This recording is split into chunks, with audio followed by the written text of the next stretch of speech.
So hello guys, welcome back to my YouTube channel. This is another video. So yes, what's your name? My name is Clinton Lumumba. Clinton Lumumba. Yes. Tell me more about Clinton Lumumba. Clinton is a finance graduate from the University of Nairobi. Clinton shares a lot of interest into IT, real estate, and personal relationships and a little bit of religion. Interesting. That's great to know. So currently I have some few questions that I'd love to hear your approach on them, that may be able to help somebody outside there that's listening or viewing.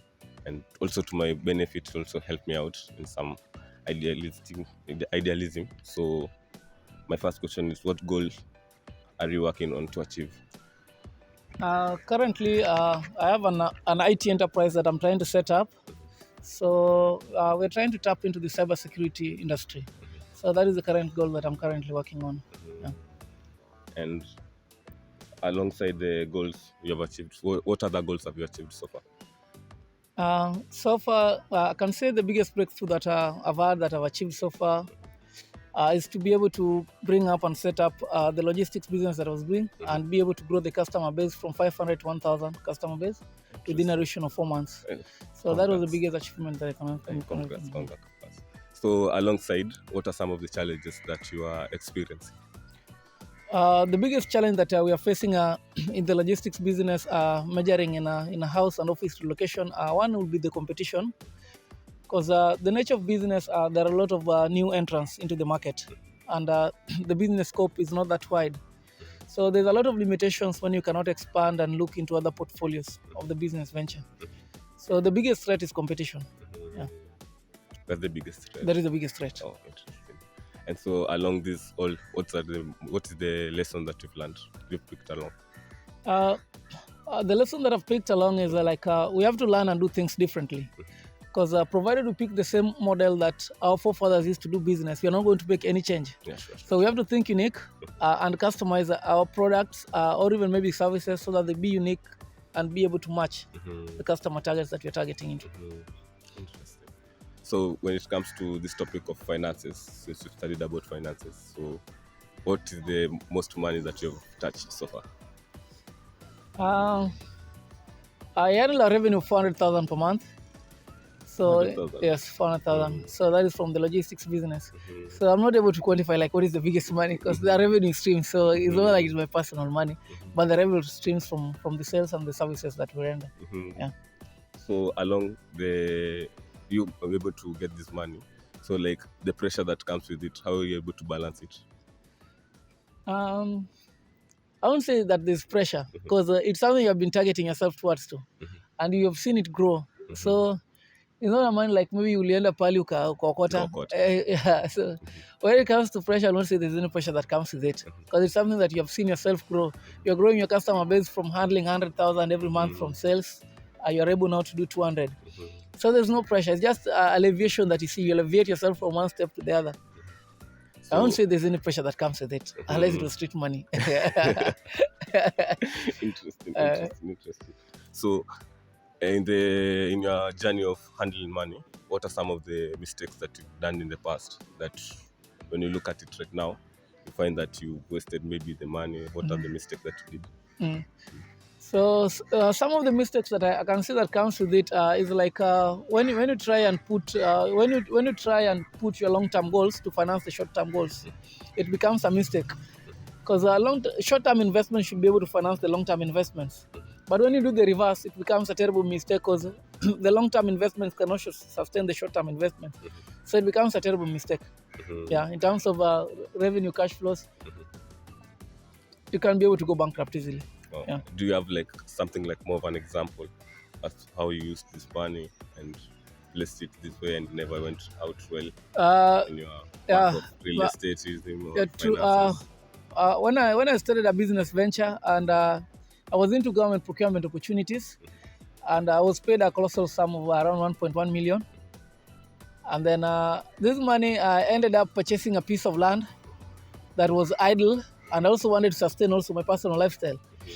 So this land was idle for the longest time. So I ended up taking a loan and putting the land as a security. And then this loan that I took was also to sustain my personal lifestyle. So I ended up losing the property. Yeah.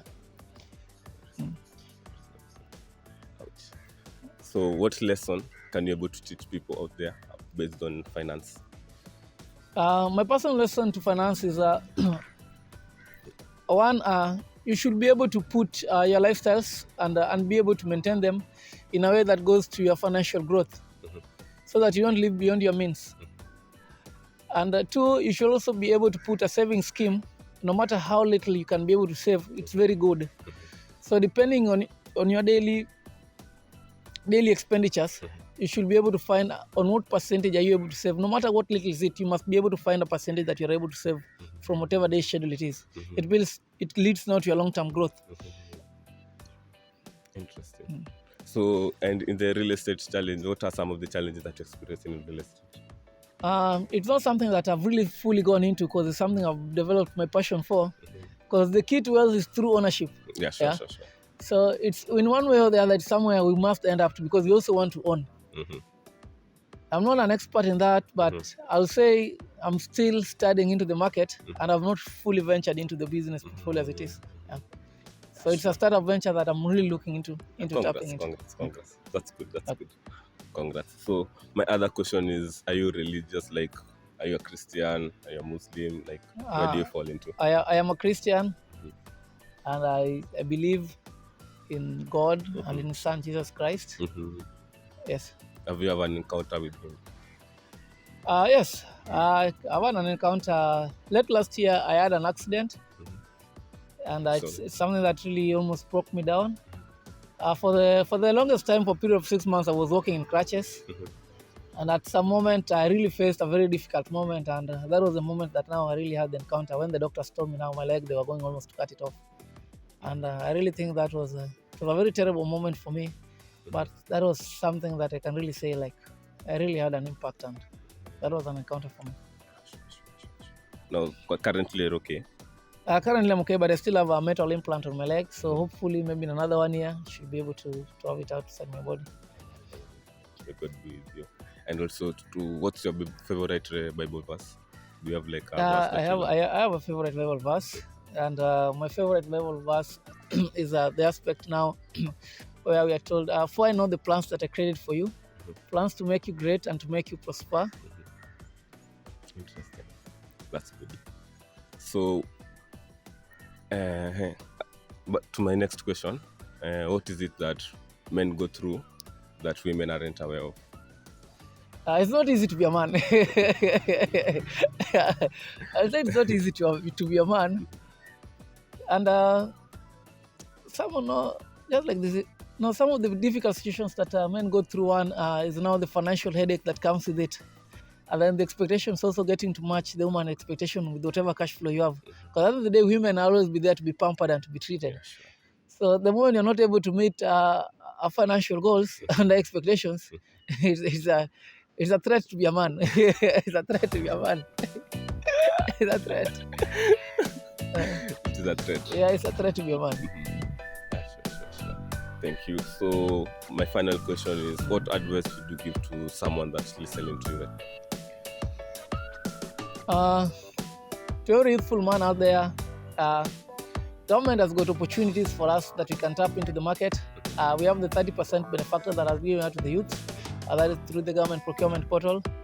We also have the aspect of into the real estate. We also have the affordable housing program the government has given us an opportunity that we can also tap into. So let's take our time, set up enterprises and bid for the government projects. And we are good to build this economy, and we can pay taxes as per Mr. Ruto's policy. And we are able to achieve and pay these debts. Let every man get outside there, bro. Let's do business. Sure. Thank you for your time. I really appreciate it. Okay. And as for that, this isn't much, but this is what I can afford for it now. Thank you so much. I can go have lunch. Okay. And thank you for your time. Okay, I really appreciate it. Okay. Pleasure.